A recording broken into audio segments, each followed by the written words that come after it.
Hi all. ഇന്നത്തെ നമ്മുടെ discuss ചെയ്യാനുള്ള topic regulation of B P ആണ്.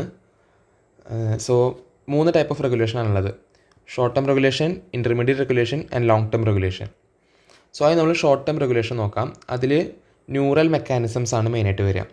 ഓക്കെ, ന്യൂറൽ മെക്കാനിസംസിൽ നമുക്ക് ഓട്ടോണമിക് റെഗുലേഷൻ വരും. അതിൽ തന്നെ 2 ടൈപ്പ് ഉണ്ട്: sympathetic control and parasympathetic control. പിന്നെ ഓട്ടോണമിക് റെഗുലേഷൻ കഴിഞ്ഞാൽ അടുത്തത് മെഡുലറി കൺട്രോൾ, പിന്നെ hypothalamic control, cortical control and reflex regulation. Okay, 5 type regulations അല്ലെങ്കിൽ കൺട്രോൾസ് ആണ് ന്യൂറൽ മെക്കാനിസത്തിൽ വരിക. ഓട്ടോണമിക് റെഗുലേഷൻ, അതിൽ തന്നെ സിമ്പത്തറ്റിക് ആൻഡ് പാരാസിമ്പത്തറ്റിക്, പിന്നെ medullary control, hypothalamic control, cortical control, reflex regulation. ഈ റിഫ്ലക്സ് റെഗുലേഷനിൽ നമുക്ക് നിയർലി 8 ടൈപ്സ് ഓഫ് റിഫ്ലക്സസ് ആണുള്ളത്. അതിൽ ഫസ്റ്റത്തെ and most important reflex baroreceptor reflex ആണ്. അതാണ് നമുക്ക് പഠിക്കാനുള്ളതിൽ വെച്ചിട്ട് ഏറ്റവും ഇമ്പോർട്ടൻ്റ് ആയിട്ടുള്ള reflex baroreceptor reflex. Then അടുത്തത് നമുക്ക് കീമോ റിസപ്റ്റർ റിഫ്ലക്സ് ഉണ്ട്, CNS ഇസ്കീമിക് റിഫ്ലക്സ് ഉണ്ട്, or it is also known as Cushing reflex. പിന്നെ സൊമാറ്റോ സിമ്പത്തറ്റിക് റിഫ്ലക്സ് ഉണ്ട്, atrial stretch reflex, ventricular and pulmonary stretch reflex, non physiological chemo reflex or Bezold Jarisch reflex, പിന്നെ ബെയിൻ bridge reflux. Okay, നമുക്ക് 8 തരം reflexes ഉണ്ട്. Okay, ഇതാണ് short term റെഗുലേഷൻ്റെ ഒരു overlook. ഇനി intermediate റെഗുലേഷനിൽ നമുക്ക് വാസ്കുലർ മെക്കാനിസംസ് ആണ് വരുന്നത്. അതിൽ കാപ്പിലറി ഫ്ലൂയിഡ് ഷിഫ്റ്റ് ഉണ്ട്, പിന്നെ സ്ട്രെസ് റിലാക്സേഷൻ ഉണ്ട്. ഈ സ്ട്രെസ് റിലാക്സേഷൻ്റെ ഒപ്പം തന്നെ വരുന്നതാണ് റിവേഴ്സ് സ്ട്രെസ് റിലാക്സേഷൻ. അത് സ്ട്രെസ് റിലാക്സേഷൻ ഡിസ്കസ് ചെയ്യുമ്പോൾ ഒപ്പം പറയുന്നതായിരിക്കും. അതാണ് intermediate regulation. Then long term regulation, അതിൽ ഹോർമോണൽ മെക്കാനിസംസ് ഉണ്ട്, റീനൽ മെക്കാനിസംസ് ഉണ്ട്. ഈ ഹോർമോണൽ മെക്കാനിസംസിൽ നമുക്ക് റാസ് സിസ്റ്റം, അതായത് റെനിൻ ആൻജിയോടെൻസിൻ സിസ്റ്റം, പിന്നെ ADH ആൻറ്റി ഡയോറിറ്റിക് ഹോർമോൺ, പിന്നെ ANP ഏട്രിയൽ നാട്രിയൂറിറ്റിക് പെപ്റ്റൈഡ്. ഇതാണ് ലോങ് ടേം റെഗുലേഷൻ. ഇനി നമ്മൾ ഓരോന്നായിട്ട് സ്പെസിഫിക് ആയിട്ട് പഠിക്കാം. ഫസ്റ്റ് ന്യൂറൽ മെക്കാനിസംസ് പഠിക്കാം. അതിൽ ഓട്ടോണമിക് റെഗുലേഷൻ നമുക്ക് മെയിനായിട്ട് നോക്കാം. നമ്മൾ ഈ ഹൈലൈറ്റ് ചെയ്തിരിക്കുന്ന ടോപ്പിക്സ് മാത്രമേ മെയിനായിട്ട് നമ്മൾ ഫോക്കസ് ചെയ്യേണ്ടാവുള്ളൂ, കാരണം അതാണ് മോസ്റ്റ് ഇമ്പോർട്ടൻ്റ് ആയിട്ടുള്ളത്. നമുക്ക് ഫസ്റ്റ് ഓട്ടോണമിക് റെഗുലേഷൻ സ്റ്റാർട്ട് ചെയ്യാം. അതിൽ ഫസ്റ്റ് സിമ്പത്തറ്റിക് കൺട്രോൾ എന്ന് പറഞ്ഞാൽ it is the final pathway of all neural inputs to blood vessel. It is considered as the one of the most important control mechanism for regulating blood pressure. It is the final pathway of all neural inputs into the blood vessel. അത് 2 type ഉണ്ട്. ഒന്ന് sympathetic vasoconstrictor system, next is sympathetic vasodilator system. Constrictor system and vasodilator system. ഇതാണ് 2 type. അത് നമുക്ക് sympathetic വാസോ കൺസ്ട്രിക്ടർ സിസ്റ്റത്തിലേക്ക് വരാം. അത് മെയിനായിട്ട് ചെയ്യുക ബ്ലഡ് പ്രഷർ ഇൻക്രീസ് ചെയ്യാന്നാണ്.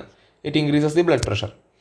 അത് നോർ അഡ്രിനർജിക് ഫൈബേഴ്സ് വഴിയാണ് സിമ്പത്തറ്റിക് സ്റ്റിമുലേഷൻസ് പ്രൊവൈഡ് ചെയ്യുക. Noradrenergic fibres. ഈ വാസോ കൺസ്ട്രിക്ടർ സിസ്റ്റത്തിലേക്കുള്ള ഈ ഫൈബേഴ്സിൻ്റെ സ്റ്റാർട്ടിങ് വാസോ മോട്ടർ സെൻറ്ററിൽ നിന്നാണ്, or VMC centre of medulla, vasomotor centre of medulla. അവിടുന്ന് ബൾബോ സ്പൈനൽ പാത്വേ വഴി ILHലെത്തും. ILH means intermediolateral horn. Vasomotor സെൻറ്ററിൽ നിന്ന് ബൾബോ സ്പൈനൽ പാത്വേ വഴി ഇൻ്റർമീഡിയോ ലാറ്ററൽ ഹോണിലേക്ക് എത്തും. That is in the spinal cord. എന്നിട്ട് അവിടെ നിന്ന് blood vessels, heart, adrenal medulla അങ്ങോട്ടെല്ലാം സപ്ലൈ ചെയ്യും ഈ fibres. That is about the pathway of sympathetic vasoconstrictor system. ഇനി ഇതിൻ്റെ എങ്ങനെയാണ് ഇത് ആക്ട് ചെയ്യുക? It acts by 4 methods: vasoconstriction, venoconstriction, cardiac stimulation and catecholamines. Sympathetic vasoconstrictor system acts by 4 methods: vasoconstriction, venoconstriction, cardiac stimulation and catecholamines. വാസോ constriction അത് resistance vessels like small arteries and arterioles. Small arteries and ആർട്ടീരിയോൾസിനെ നമ്മൾ resistance vessels എന്നാണ് വിളിക്കുക, because അതിൻ്റെ lumen ഭയങ്കര ചെറുതായിരിക്കും. അതിലേക്ക് sympathetic innervation provide ചെയ്തിട്ട് അവിടെ ഈ വെസൽസിൽ വാസോ കൺസ്ട്രിക്ഷൻ നടത്തുകയും ആൻഡ് ബ്ലഡ് പ്രഷർ ഇൻക്രീസ് ചെയ്യുകയും ചെയ്യും. അങ്ങനെയാണ് first method of action. Next method is വീനോ constriction. അത് ഈ സ്മോൾ വെയിൻസ്, വെന്യൂൾസ് അതിൻ്റെ എല്ലാം വാൾസ് അതിൻ്റെ ലൂമൻ കൺസ്ട്രിക്റ്റ് ചെയ്തിട്ട് വീനസ് റിട്ടേൺ ഇൻക്രീസ് ചെയ്യാനായിട്ട് ഹെൽപ്പ് ചെയ്യും. So വീനോ constriction increases the venous return and that causes increase in cardiac output and that in turn increases the BP. So vasoconstriction causes increase in venous return, it increases cardiac output and thus it increases the BP. So that's vasoconstriction. Next is cardiac stimulation. So cardiac stimulation, heart walls active sympathetic stimulation stimulate ചെയ്തിട്ട് heart rate increase ചെയ്യും and myocardial contractility increase ചെയ്യും. So myocardial contractility increase ചെയ്യുമ്പോൾ cardiac output the stroke volume ഒക്കെ കൂടും. So അങ്ങനെ BP increase ചെയ്യും. So heart rate increase ആവും and myocardial contractility also increase ആവും. സോ അതാണ് കാർഡിയക് സ്റ്റിമുലേഷൻ. ഇനി കാറ്റക്കോളമൈൻസ് സെക്രീഷൻ ഇൻക്രീസ് ചെയ്യും ഈ സിമ്പത്തറ്റിക് സ്റ്റിമുലേഷൻസ്. കാറ്റക്കോളമൈൻസ് നിങ്ങൾക്കറിയാം, എപ്പിനെഫ്രിൻ ഓർ എപ്പിനെഫ്രിൻ, ഇതാണ് കാറ്റക്കോളമൈൻസ്. സോ ഇതിൻ്റെ സെക്രീഷൻ ഇൻക്രീസ് ചെയ്തുകൊണ്ട് ബ്ലഡ് പ്രഷർ ഇൻക്രീസ് ചെയ്യാനായിട്ട് സഹായിക്കും. കാറ്റക്കോളമൈൻസ് നമുക്ക് സ്ട്രെസ് ടൈംസിൽ ഉണ്ടാവുന്ന ഹോർമോണാണ്. സോ അത് നമുക്ക് BP ഇൻക്രീസ് ചെയ്യാനായിട്ട് ഹെൽപ്പ് ചെയ്യും. ആൻഡ് ഇതിൽ ഒരു പോയിന്റ് എന്ന് പറഞ്ഞാൽ ബേസൽ ടോണിക് ഡിസ്ചാർജ് ആണ്. സോ ഈ sympathetic vasoconstrictor system basal tonic discharge ഈ വെസൽസിലേക്ക് പ്രൊവൈഡ് ചെയ്തിട്ട് അത് സിമ്പത്തറ്റിക് വാസോ കൺസ്ട്രിക്റ്റർ ടോൺ നൽകുന്നതിൽ സഹായിക്കും. So basal tonic discharge causes the sympathetic vasoconstrictor tone of the vessels and that is by the അതിൻ്റെ mechanism എങ്ങനെയാണ് വരുന്നതെന്ന് വെച്ചാൽ neurons in vasomotor centre VMC, നമ്മൾ നേരത്തെ പറഞ്ഞ മെഡുലയിലത്തെ വാസോമോട്ടർ സെൻറ്ററിലത്തെ ന്യൂറോൺസ് ഓൾവേസ് ആക്റ്റീവ് ആൻഡ് എപ്പോഴും ആക്റ്റീവ് ആയിരിക്കും and it provides tonic discharge to the ILH, അതായത് ഇൻ്റർമീഡിയറ്റ് ലാറ്ററൽ ഹോൺ. സോ ഈ ടോണിക് ഡിസ്ചാർജ് പ്രൊവൈഡ് ചെയ്യും, അതായത് ടോണിക് എക്സൈറ്റേറ്ററി ഡ്രൈവ് ഈ ഇൻ്റർമീഡിയോ ലാറ്ററൽ ഹോൺ ഈ സ്പൈനൽ കോഡിലത്തെ ILHലേക്ക് പ്രൊവൈഡ് ചെയ്യും ആൻഡ് അത് sympathetic vasoconstrictory tone provide ചെയ്യുന്നതിന് ഹെൽപ്പ് ചെയ്യും. So neurons in vasomotor centre are always active and they provide tonic discharge to the intermediolateral horn of the spinal cord and that causes sympathetic vasoconstrictory tone. Okay, so അതാണ് sympathetic vasoconstrictor സിസ്റ്റത്തിനെ പറ്റി പറയാനുള്ളത്. ഇനി അടുത്തത് നമുക്ക് sympathetic വാസോ dilator സിസ്റ്റത്തിനെ പറ്റി സംസാരിക്കാം. So അത് ബ്ലഡ് പ്രഷർ ഡിക്രീസ് ചെയ്യാനാണ് സഹായിക്കുക. So sympathetic vasodilator system helps in decreasing the blood pressure. So that is through the action, their action is through the sympathetic cholinergic fibres.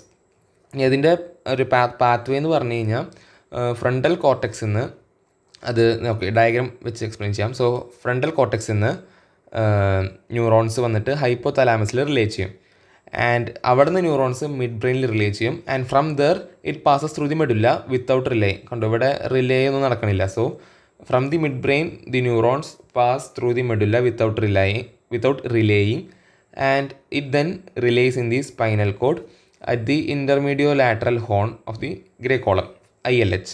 So ഇവിടെ അത് relay ചെയ്തിട്ട് അവിടെ നിന്ന് preganglionic fibres sympathetic ഗാംഗ്ലിയോണിലേക്ക് പോയിട്ട് അവിടെ relay ചെയ്യും and from that sympathetic ganglion postganglionic fibres reaches the blood vessels of skeletal muscles.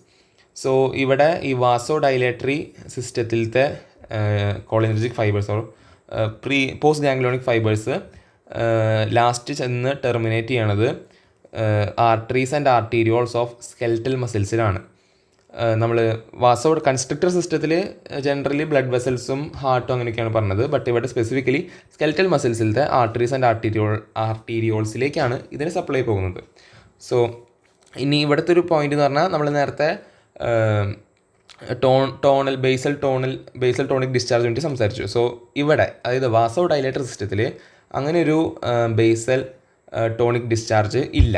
So there is no sympathetic vasodilator tonic discharge in this system.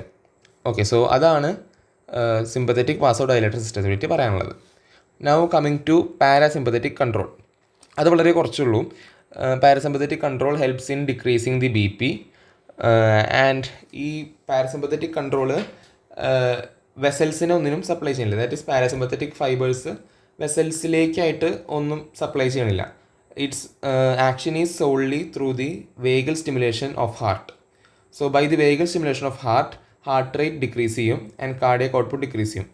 So the decrease in cardiac output and heart rate causes decrease in BP. So അങ്ങനെ B P decrease ആവും. So vagal stimulation of heart causes heart rate decrease in heart rate and decrease in cardiac output. So that is how the parasympathetic control acts. Okay, so നമുക്കൊന്ന് just summarize ചെയ്യാം. So ഇത്രയേ ഉള്ളൂ നമ്മൾ പറഞ്ഞു വന്ന autonomic regulation. So നമ്മൾ first ഈ short term റെഗുലേഷൻ്റെ ഏതൊക്കെ മെക്കാനിസംസ് ആണെന്ന് പറഞ്ഞു. ന്യൂറൽ, അതിൽ തന്നെ autonomic regulation, medullary, hypothalamic, cortical, റിഫ്ലക്സിൽ 8 തരമുണ്ട്. അതിൽ ഏറ്റവും ഇമ്പോർട്ടൻറ്റ് ബാരോ റിസപ്റ്റർ റിഫ്ലക്സ് ആണ്. അത് സെപ്പറേറ്റ് ഒരു വീഡിയോയിൽ പറയുന്നതായിരിക്കും. പിന്നെ ഇൻ്റർമീഡിയറ്റ് റെഗുലേഷൻസ്, അതിൽ വാസ്കുലാർ മെക്കാനിസംസ് ആണ് വരിക. പിന്നെ ലോങ് ടേം റെഗുലേഷനിൽ ഹോർമോണൽ മെക്കാനിസം, റീനൽ മെക്കാനിസം. പിന്നെ നമ്മൾ മെയിനായിട്ട് ഡിസ്കസ് ചെയ്ത് ഓട്ടോണോമിക് റെഗുലേഷനാണ്. അതിൽ സിമ്പത്തറ്റിക് കൺട്രോൾ 2 ടൈപ്പ്, വാസോ കൺസ്ട്രിക്ടറും വാസോ ഡയലേറ്ററും. പിന്നെ വാസോ കൺസ്ട്രിക്ടറിൽ മെത്തേഡ് ഓഫ് ആക്ഷൻ എന്ന് പറഞ്ഞാൽ vasoconstriction, venoconstriction, cardiac stimulation and increase secretion of catecholamines. പിന്നെ നമ്മൾ സംസാരിച്ചു വാസോ ഡൈലേറ്ററിനെ പറ്റിയാണ്. സോ വാസോ ഡൈലേറ്റർ സിസ്റ്റം, അതിൻ്റെ നമ്മൾ എങ്ങനെയാണ് പാത്വേ എന്ന് പറഞ്ഞു. അത് supplies arteries and arterioles of skeletal muscles ആണെന്നും പറഞ്ഞു. ആൻഡ് അവിടെ ടോണൽ ഡിസ്ചാർജ് ഒന്നും ഇല്ല എന്നും പറഞ്ഞു. ബേസൽ ടോണിക് ഡിസ്ചാർജ് ഒന്നും ഇല്ല. ആൻഡ് പാരസിമ്പത്തറ്റിക് കൺട്രോളിൽ നമ്മൾ പറഞ്ഞു it is solely by the vagal stimulation of heart and that causes the decrease of heart rate and decrease of cardiac output, thus decreasing the BP. So അത്രയാണ് parasympathetic. So ഇത്രയേ ഉള്ളൂ autonomic regulation of blood pressure. So ഇനി അടുത്ത ടോപ്പിക്കായിട്ട് വേറൊരു വീഡിയോയിൽ വരാം. So thank U.